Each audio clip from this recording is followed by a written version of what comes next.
नमस्कार। तुला राशि पर बहुत विस्तार से चर्चा करेंगे, एक एक ग्रह के विषय में खास बताएंगे और वर्तमान गोचर में क्या क्या स्थिति चल रही है इस पर विस्तार से करना इसलिए आवश्यक है क्योंकि तुला राशि पर अगले सप्ताह और अगले माह जो खास परिवर्तन गोचर में हो रहे हैं उनका जानना आपके लिए बहुत ही आवश्यक है। नंबर 1, तुला राशि पर जो संक्रमण इस समय केतु का 12वें स्थान में चल रहा है, ये अचानक आपको व्यर्थ की यात्राएं और व्यर्थ के खर्चे करा रहा है। अपने खर्चों को, अपने पैसों को बिल्कुल कस करके रोक कर रखिए, ये आपके काम आएगा। तुला राशि वालों के लिए पैसा ये कह रहा है तुम मुझे बचाओ, मैं आपको बचाऊंगा। भविष्य में यही बचाएगा आपको, पैसा आपका।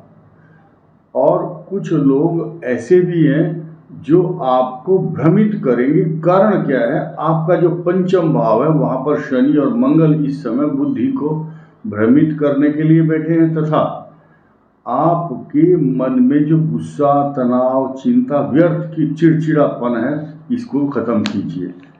शांत होकर बैठिए, मेडिटेशन कीजिए। इसके अलावा जो बचपन में जिनके पंचम भाव में मंगल रहा होगा, जॉइंटिस नाम की बीमारी के शिकार, लीवर की प्रॉब्लम तथा किसी को चक्कर आना, ऐसी शिकायत होती है। कारण क्या है? जब पंचम भाव में मंगल होता है तो उसकी दृष्टि कहाँ होती है? अष्टम भाव पर। अष्टम भाव चक्कर लाने वाला, बीमारी, रिस्क लेना, रिस्क में ओवरटेक करना, गाड़ी तेज चलाना, गलत खान पान। मैं गलत खान पान का विस्तार पूर्वक विश्लेषण नहीं करूंगा क्योंकि सब लोग इतने बुद्धिमान, गुणवान, धनवान, भाग्यवान लोग हैं, सबको पता है गलत खान पान क्या होता है। तो वो खाना ठीक नहीं होगा, खान पान गलत, जो आपके शारीरिक दृष्टि से आपको नुकसान देता है। यात्री अपने सामान की स्वयं रक्षा करें, ऐसा सभी सार्वजनिक स्थलों पर लिखा हुआ होता है, रेल, बस स्टैंड, हवाई अड्डा, सब जगह। तो अपना स्वास्थ्य का ध्यान रखना भी आपकी परम जिम्मेदारी है। और इसके अलावा जैसे मैंने कहा ना, चिड़चिड़ापन, गुस्सा, झुंझलाहट, घर में विवाद करना, अशांत रहना, इसके विषय में ये कहना है मेरा कि प्रसन्न रहना आपकी खुद की जिम्मेदारी है। कोई आपको आकर के सुंदर गीत, चुटकुले या अच्छी हंसी लाने वाली बात अगर नहीं कर रहा है तो आपको अपनी प्रसन्नता का रास्ता खुद ढूंढना है और शीशे के सामने, दर्पण के सामने खड़े होकर अपने आप स्वयं से ये बात करनी है, कहीं मेरी शांति भंग तो नहीं हो रही, माथे में सलवट तो नहीं है। आपकी प्रसन्नता के लिए आपको इस समय 30 अप्रैल तक बृहस्पति प्रसन्न रखना चाहता है। तो जो लोग इस बृहस्पति की दृष्टि के रूप में अमृत तत्व को प्राप्त करके प्रसन्न रहेंगे तो उनके जीवन में खुशहाली रहेगी। अभी इतना ही नहीं, आने वाले अगले माह में 13 महीने तक लगातार आपके अष्टम भाव में बृहस्पति तो रहेगा, लेकिन वो बृहस्पति अपने अमृत तत्व को, ये अमृत तत्व बार बार जो बोल रहा हूं मैं, इसको समझिए आप। बृहस्पति का काम ये है कि सीधे सीधे उस भाव पर दृष्टि डालता है जो आपका धन, कुटुंब और वाणी का स्थान है। वाणी से अमृत टपकेगा और धन की वृद्धि होगी। इसके अलावा बृहस्पति की दृष्टि के एक छोटा सा एग्जाम्पल लीजिए। एग्जाम्पल ये है कि जब अमृत कलश को लेकर देवताओं और दानवों में विवाद हुआ तो अमृत कलश की बूंदें छलक उठी, छलक करके पृथ्वी पर गिरी। उसी से अमृता नाम का तत्व जो गिलोय है उसको अमृता कहा गया है। अमृता संस्कृत में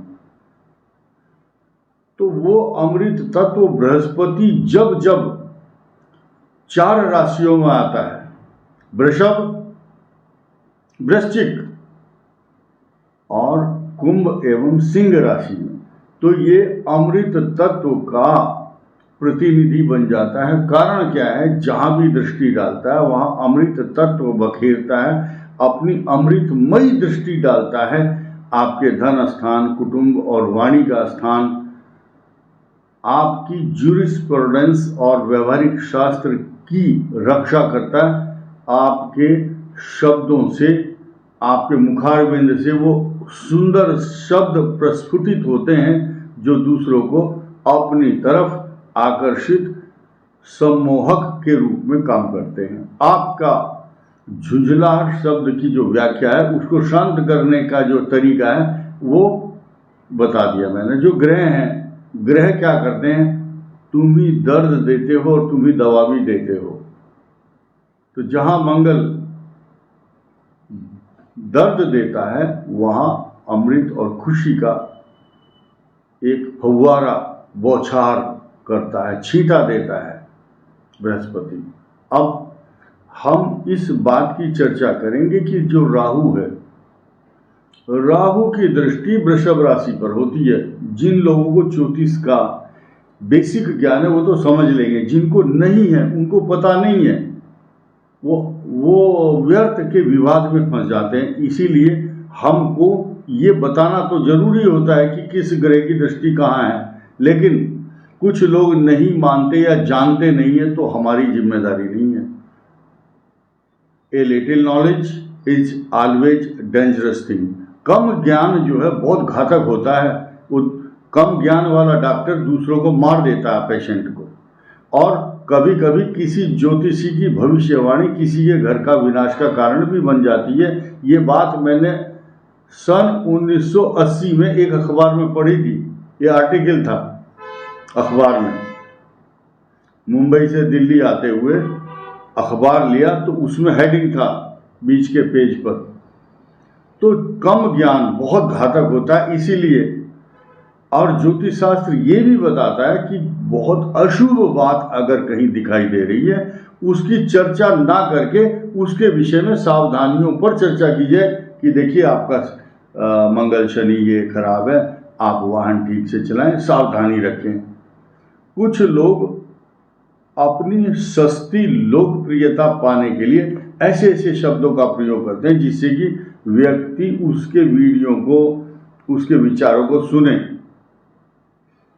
तो विचार सुनाने के लिए अगर आपके पास अच्छे शब्द हैं तो लोग सुनेंगे, नहीं तो लोग आपके वीडियो को ऐसे उंगली करके भगाएंगे आपको। आपको पूछने वाला कोई नहीं है।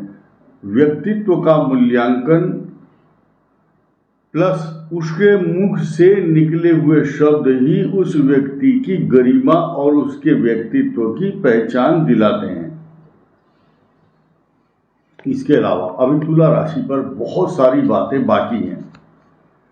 13 महीने सुख और धन, वैभव, मान सम्मान, तरक्की, पैसा, प्रॉपर्टी, जायदाद सब कुछ मिलेगा, लेकिन आपको अपने संयम, विवेक पर ध्यान रखना है, स्वास्थ्य का ध्यान रखना है। तथा चित्रा नक्षत्र, स्वाति और विशाखा नक्षत्र वालों के लिए अब वर्तमान समय में जो अब एज लिमिट की बात करते हैं, यानी कि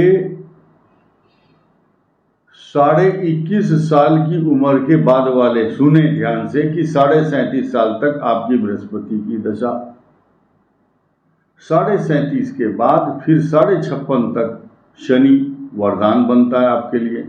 56.5 से 73.5 तक बुध की महादशा, उसके बाद केतु और शुक्र राजयोग कारक ग्रह लाइव भर रहते हैं। और स्वाति नक्षत्र के लिए 34 साल की उम्र तक बृहस्पति सुख देता है। 34 से 53 तक शनि की महादशा और 53 से 70 तक आपको बुध अनेक प्रकार के सुख, वैभव, मान सम्मान, और कोई लेखक अगर होता है या वैज्ञानिक, उसको बुध की महादशा में बड़े बड़े अवार्ड भी मिलते हैं। केतु और शुक्र शुभ फल देते हैं। और विशाखा नक्षत्र वाले, अब ध्यान से सुनिए आप, विशाखा नक्षत्र 35 साल की उम्र तक शनि आपको चारों तरफ से वरदान ही वरदान देता है, क्योंकि 16 से पहले आपकी शुक्र बृहस्पति की दशा समाप्त हो जाती है। 35 साल तक शनि का उपभोग करते सुख का, और 52 साल की उम्र तक बुध आपको अनेक प्रकार की उपलब्धियां, मान सम्मान, एजुकेशन, तरक्की, प्रॉपर्टी, पैसा, स्वर्ण, रत्न, आभूषण, भूमि, भवन, वाहन, सवारी, प्रॉपर्टी, जायदाद, तरक्की, हर प्रकार से सुख, वैभवपूर्ण जीवन, विलासितापूर्ण तथा लोगों के द्वारा आपको सम्मानित किया जाता है। केतु की दशा कष्ट देती है और शुक्र की दशा में वैभव प्राप्त होता है। ये तुला राशि का एक संक्षेप में मैंने एक आपको जो प्रेडिक्शन बताया। आप लोग भगवान की उपासना करें।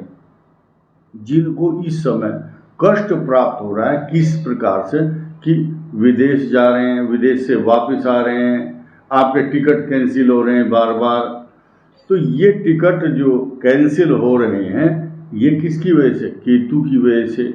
और आपके अगले ही सप्ताह 2 ग्रह बहुत बड़े बदलाव ला रहे हैं। बुध आपका अस्त और वक्री होगा बृहस्पति के साथ, जितना कष्टकारक वो होगा क्योंकि आपके भाग्य स्थान का स्वामी है, उतना ही कष्टकारक छठे भाव में चंद्रमा और शुक्र और सूर्य और राहु की युति आपके लिए अच्छा परिणाम क्यों नहीं दे रही है?